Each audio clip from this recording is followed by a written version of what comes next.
Hello friends, welcome back on our channel Vigyanam. आज आप topic जो हमारा टॉपिक है जिसके बारे में डिस्कशन करने जा रहे हैं, सेट्स टॉपिक है। सेट्स क्लास 11 फर्स्ट चैप्टर है, ठीक है। तो what is set? Set is a collection, is a well defined collection of distinct elements। Distinct का मीनिंग आपको पता ही क्लियर होगा, डिफरेंट एलिमेंट्स और थिंग्स। सेट क्या है? एक वेल डिफाइंड कलेक्शन है जिसमें डिफरेंट एलिमेंट्स होते हैं, डिफरेंट थिंग्स होती हैं, ठीक है। तो सेट को आप डिनोट करते हैं कैपिटल लेटर से।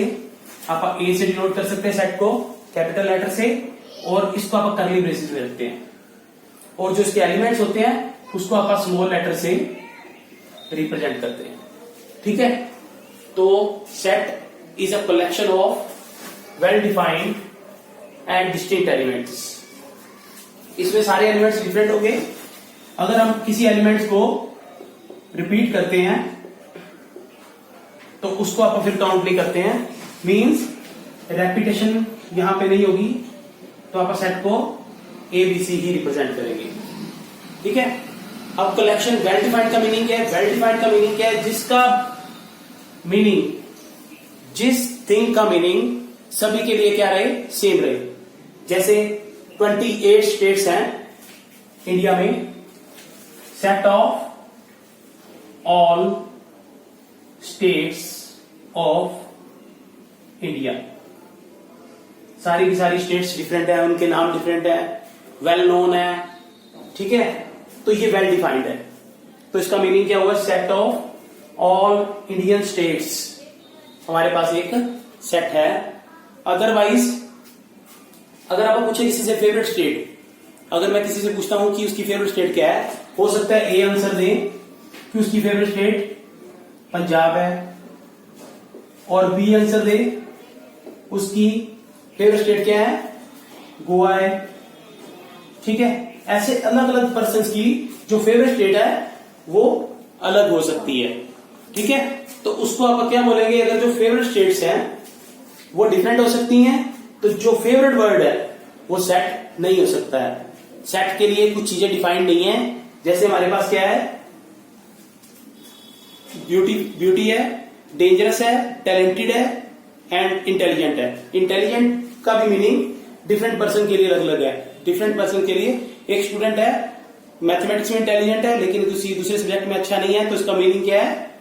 वो अलग अलग पर्सन के लिए अलग अलग वे से इंटेलिजेंट है। तो इंटेलिजेंट शब्द की हमारे पास कोई वेल डिफाइंड डेफिनेशन नहीं है, ठीक है। यस स्टूडेंट्स, अब आप बात करते हैं रिप्रेजेंटेशन ऑफ ए सेट। आप सेट को टू वे से रिप्रेजेंट कर सकते हैं। फर्स्ट है हमारे पास मेथड, उसको बोलते हैं अपन रोस्टर फॉर्म, और सेकंड फॉर्म हमारे पास क्या है? Set builder form. Set builder form, roster form को आप टेबुलर फॉर्म भी बोलते हैं, और सेट बिल्डर फॉर्म को रूल मेथड भी बोलते हैं।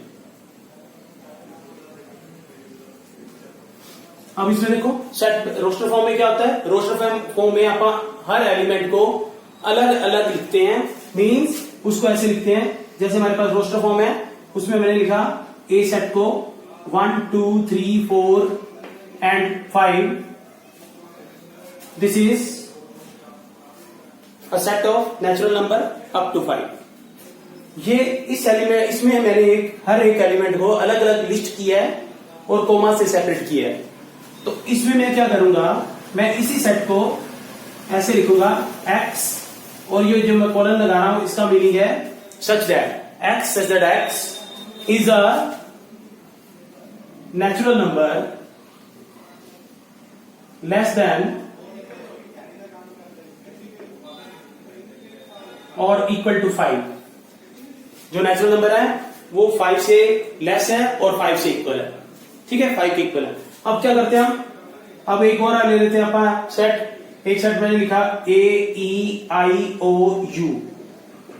ठीक है। इसमें मैं हर एलिमेंट को अलग अलग से लिख रहा हूं, उसका मेरे को नाम अलग अलग लिस्ट करना पड़ेगा। मेरी क्लास में 30 स्टूडेंट है, तो 30 स्टूडेंट्स को के नेम लिखने पड़ेंगे और उनको सेपरेट करना पड़ेगा कोमा से, ठीक है, AEIOU। लेकिन मैं जब भी सेट बिल्डर फॉर्म में लिखूंगा, सेट बिल्डर फॉर्म में क्या होगा कि मैं उस एलिमेंट को इस ढंग से लिखूंगा कि जो सारे के सारे सेट की प्रॉपर्टी को सेटिस्फाई करता हो। एक ऐसे रूल के अकॉर्डिंग लिखूंगा, ठीक है। अब मैं क्या कर रहा हूं, AEIOU क्या है, इंग्लिश अल्फाबेट के क्या है, वोवेल्स हैं। तो ये सारे सेट की प्रॉपर्टीज को क्या करता है, सेटिस्फाई करता है। तो AEIOU को मैं क्या लिखूंगा, मैं ऐसे नहीं लिखूंगा, लिस्टिंग करके नहीं लिखूंगा, क्या लिखूंगा, X such that X is a vowel of English alphabet, ठीक है। तो मैं इसको इंग्लिश अल्फाबेट के से रिप्रेजेंट कर रहा हूं। इसी तरह से अगर मैं और एग्जांपल लेता हूं, तो मैंने एक एग्जांपल ली, C एग्जांपल ले रहा हूं मैं, 2 4 6 8, ये चल रहा है सेट, ठीक है। यहां पे मेरे को हर एलिमेंट को लिखना पड़ा और कोमा से सेपरेट करना पड़ा। ये 2 का मल्टीपल है, ठीक है, 2 का मल्टीपल है।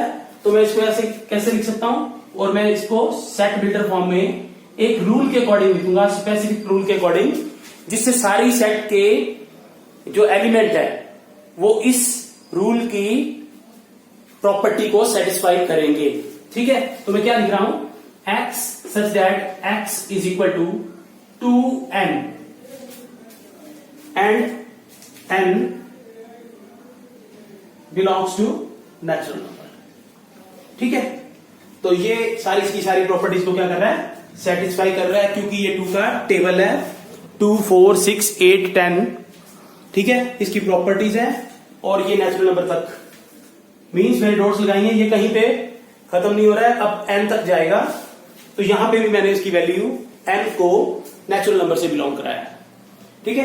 तो रोस्टर फॉर्म में दोबारा आप देख लेते क्या है, रोस्टर फॉर्म में हर एलिमेंट को आप सेपरेटली लिखेंगे, ठीक है, और उसको कोमा से सेपरेट करेंगे, ठीक है। इसके बाद इसमें आप क्या करेंगे, एलिमेंट्स को एक रूल के अकॉर्डिंग लिखेंगे, जो रूल, जिस रूल को हर एलिमेंट सेटिस्फाई करेगा, ठीक है। तो ये हमारे पास 2 फॉर्म्स थी, उनके नेम मैंने सेपरेटली बता दिए हैं।